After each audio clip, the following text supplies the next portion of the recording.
Salam jumpa.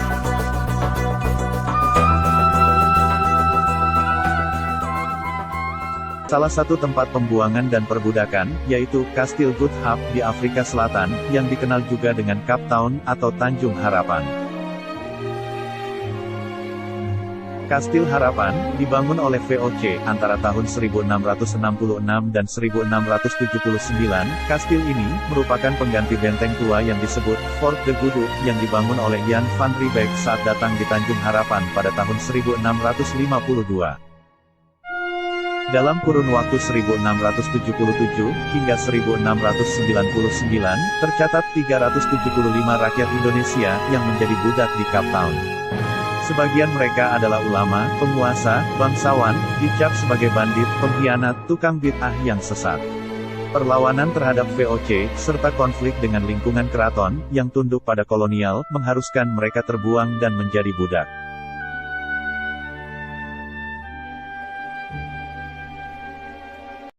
Pada bagian ini, kita bersama-sama mengenang, dan mengenali para ulama, yang diasingkan ke Cape Town, Afrika Selatan.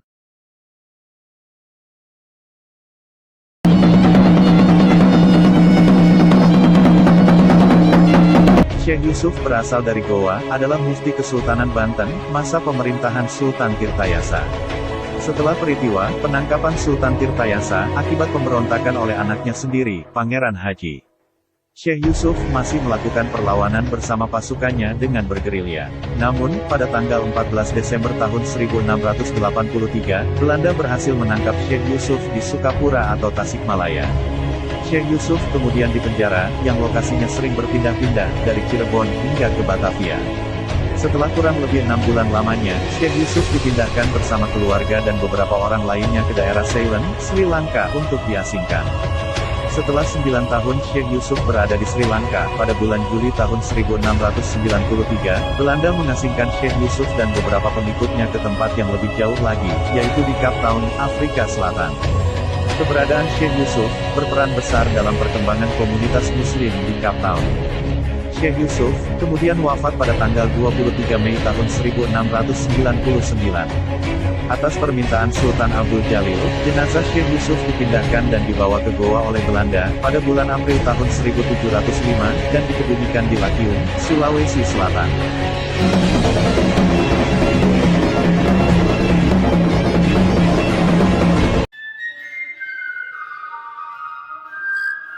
Imam Yudatapa, adalah ulama dan pangeran dari Cirebon. Dibuang ke Cape Town, pada tahun 1704, atas tuduhan penghasutan, di pengadilan Batavia.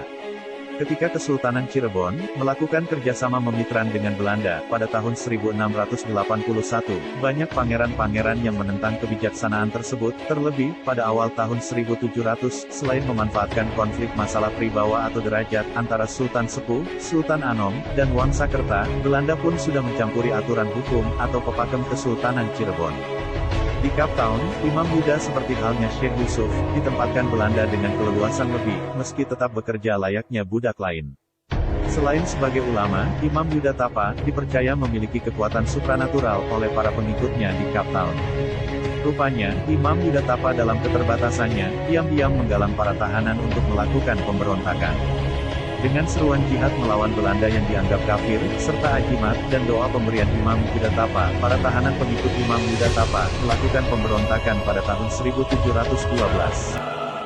Setelah konspirasi pemberontakan itu, Imam Yudatapa, dihukum mati dengan cara dipecahkan di roda, jenazahnya dibiarkan membusuk tanpa dimakamkan. Hukuman roda, adalah salah satu bentuk hukuman di Kastil Good Hope. Selain pecah di roda, kebrutalan VOC dalam menghukum mati tahanan yaitu, penyulaan, penjepit dan hukum gantung.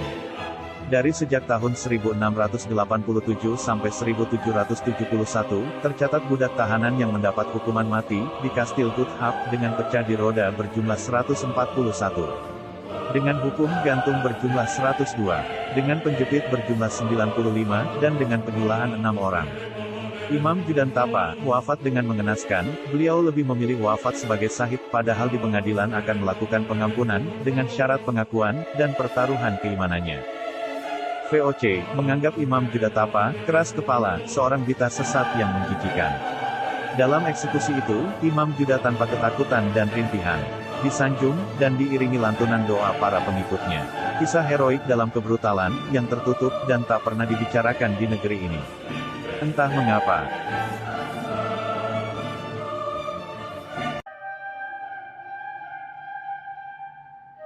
Imam Muhammad Nuriman, ulama dari Cirebon, dibuang ke Cape Town pada tahun 1773, bersama ketiga anaknya, yaitu Nugi, Kuru dan Hasan. Namun, ketiga anaknya terpisah di tempat tahanan lain, di Pulau Robben. Ketika itu, pada tahun 1773, Sultan Matangaji yang baru naik tahta sebagai Sultan Kasepuhan kelima, lebih memilih melawan Belanda. Sultan Matangaji menuntut pembatalan perjanjian, antara Belanda dengan Sultan-Sultan Cirebon sebelumnya. Lalu, Sultan Matangaji keluar dari keraton, menggalang kekuatan rakyat, ulama beserta santri pegurunya.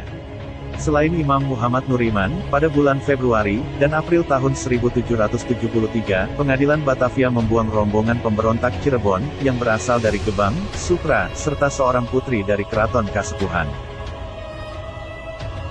Di Cape Town, Imam Nuriman, seperti pendahulu ulama Cirebon sebelumnya yaitu, Imam Yudatapa, dikenal sebagai pemilik supranatural, dan juga ahli pengobatan.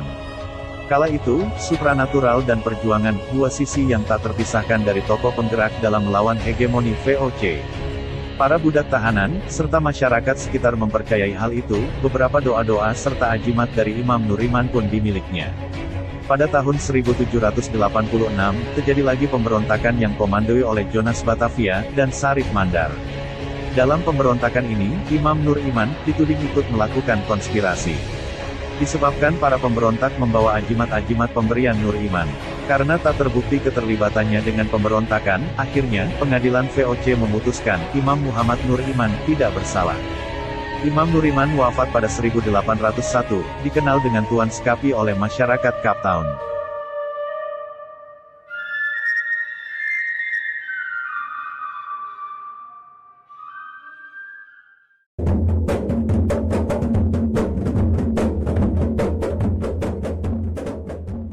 Imam Abdallah bin Kadi Abdus Salam adalah ulama dan pangeran dari Tidore. Diasingkan ke Cape Town pada tahun 1779. Pengadilan Batavia menjatuhi hukuman Imam Abdullah ke Cape Town, bersama tiga orang lainnya, yakni Noro Iman, Kadi Abdurrauf, dan Badruddin. Namun, Noro Iman, Kadi Abdurrauf, dan Badruddin tidak terlacak keberadaannya di daratan Cape Town, maupun Pulau Robben. Pada masa itu, Sultan Jalaluddin Tidore, berkonflik dengan VOC, Tidore lebih memilih bekerja sama dengan Inggris. Sebelum Imam Abdullah, beberapa bangsawan Ternate maupun Tidore, telah terlebih dulu dibuang ke Cape Town, yaitu Pangeran Minte tahun 1766 dan Pangeran Ahmad 1769. Saat dipenjara di Pulau Robben, Imam Abdullah menulis beberapa salinan Al-Quran, serta karya tulis tangannya tentang fikih Islam. Setelah dibebaskan dari penjara selama 12 tahun, Imam Abdullah atau yang kemudian dikenal Tuan Guru, mendirikan madrasah di Dorp Street pada tahun 1793. Imam Abdullah bin Abdul Qadi Salam, atau Tuan Guru, wafat pada 1807. Sebagai catatan, ada persamaan nama, antara Imam Nuriman Cirebon, dengan Noro Iman Tidore, yang sering menimbulkan kerancuan, namun, sekiranya lebih tepat menyetujui pendapat Profesor Ibrahim Sali, keduanya memang berbeda, karena latar belakang, dan catatan kedatangan mereka yang berselisih jauh. Ada beberapa ulama Nusantara yang lain, yang berdiam di Cape Town, namun, karena masih terbatasnya informasi, kisahnya belum terjabar dengan lengkap. Antara lain, Imam Abdul Rasid dan Imam Mahmud dari Madura, yang tiba di Cape Town, tahun 1792.